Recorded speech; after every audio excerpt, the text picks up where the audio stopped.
Hello. Mingalai phone ko tapisi. Oi pung ai Chusampur dai ne.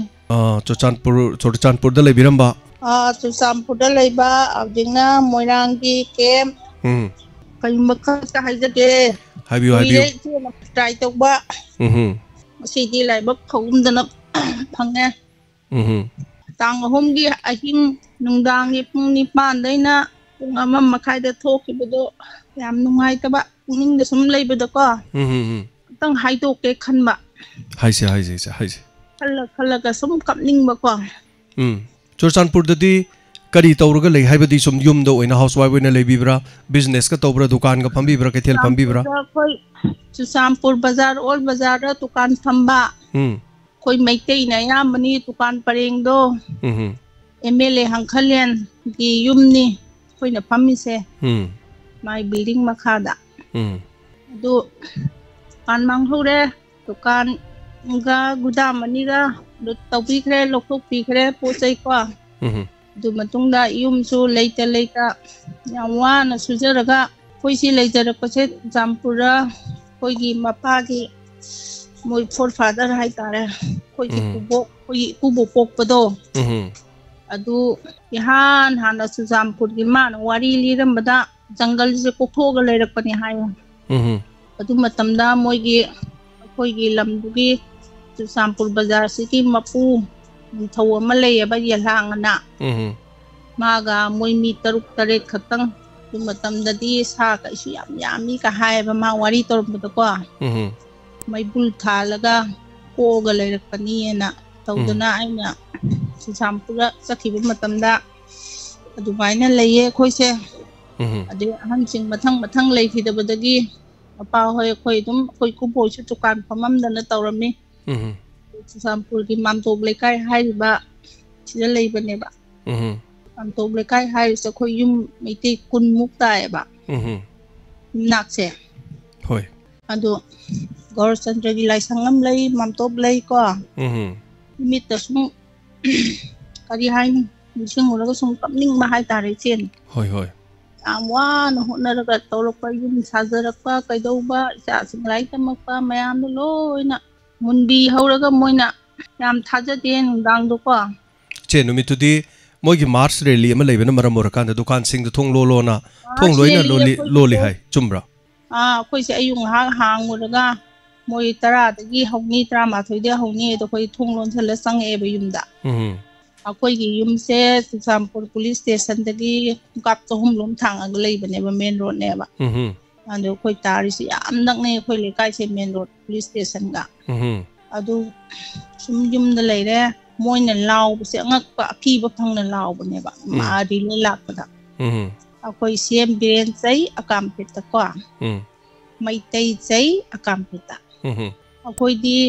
dum hana gi pham moi ding hak sawra mai phajani moi mi su bari ma matholom da lei akoi si da lei sing di lai ba ngak tani moi matholom palom do office ha ngak tani dum khanduk ja ba sum tha ja ba pung ani adai da di torbung da khanai chainai adu so dum khali nga khana toksa gi ni nga kham sarkar na khama ga dum khale ba aduga aina moi torbung da khana ba da akoi lekai si di phawra kanda khulama tai ba yam nak na moi gi jingni nga ta leba ma chau colony na asdagi phimu se laga moi je ekta gari bike activa masai gari leba ngai puraga mi anhum tonga haira law chin thi mane akoi adu bo je dum kan khande ba ko adu nimitu ai je sum thamoi de kari ngasi si yam ki mama poida na tawbadagi adu mai tawbadagi nundangi pung 8 tarakpado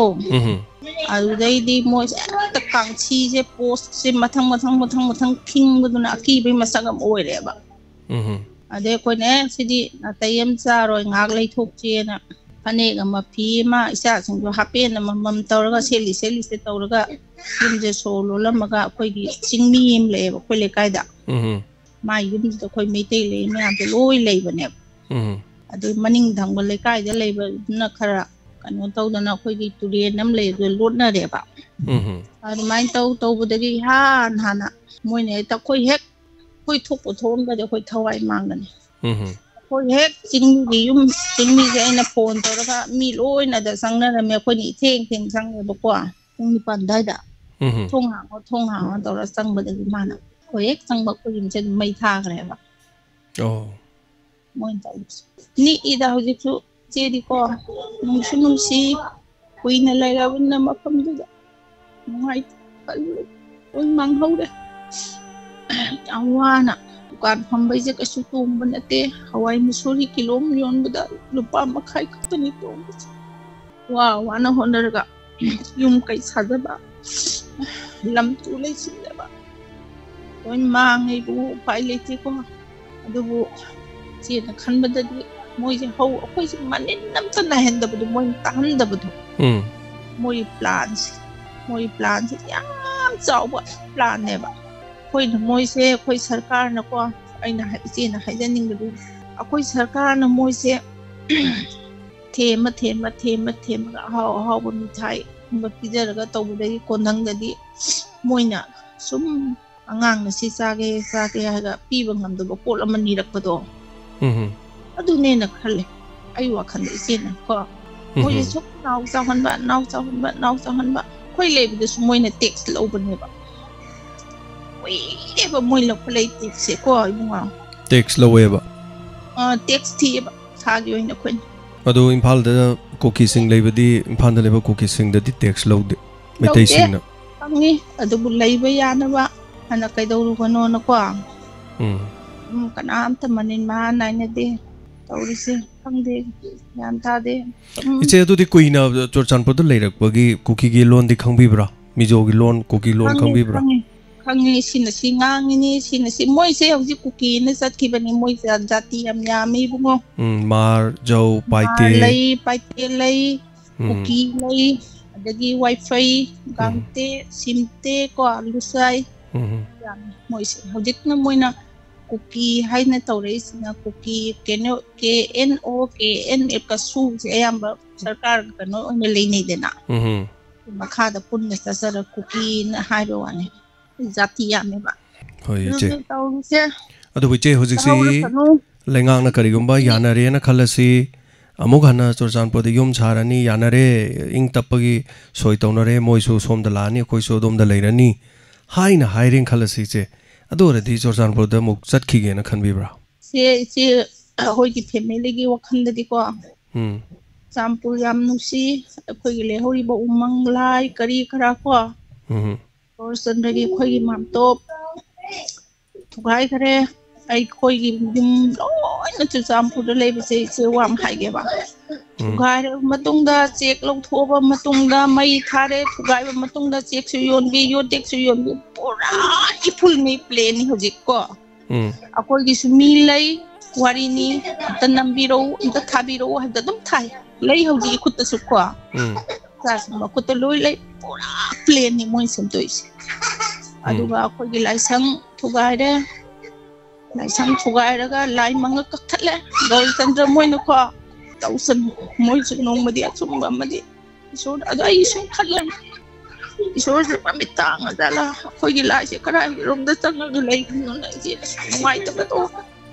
नुंगाइते यामना खलु चलोय खोइगी चलरोय न लेपि चलोय किजे मोइगे दुमो चे दुदी हौजिक्ति मफम अदुदा लेरिसि इमुंग मनुंग मी क्या लेबिरिगे relief कैम्पदा होय मौ अनि सुओंगा अदुरेदी मंगा तरुक तरे होय मी मापन इसांगई मपा होय दियादा मोरांग दले हौरिबको अदो खोइगी से चानुपी मे नक नकना मोरांगी अखोइगी नेताजी सुभाष चंद्र आयनेगिदा आयने अनौबदो अदु मनाक पालेबा करी हाइने डिप्रेशन एंजाइटी हाइबदो इबा खोता सुमबगी लैना अमसुम लेबदगी हंदकसे आइसे करी हाइने नतयन थारकदगी चानुपी अमगा तौरगा आइस माना नेदा टिकेट का पुसनबिरे आई नुंती येंगी बुंगोगिसिको आइसुम ताई माना बानी माला येंसी मसादो खरा फगना बनाई जे लये जे कुनेदा लये YouTube ता दुम उजबने okay se yam yang na phara phaba oi bio ko thoi basigi waroi cinema hai batai soidana lakani laktabadi haroi soidana lakani aduga hoi alternative topa arrangement ma hai batai tangai phadana ko ama boire nungai ba pau dinate khangda uda basu sigum masi masing khangdana lei relief camp sing de chachar kan da koina namu ba video sing me am da thagalag ohun basu yauri haidok po phongdok pongam da ba kya su yauri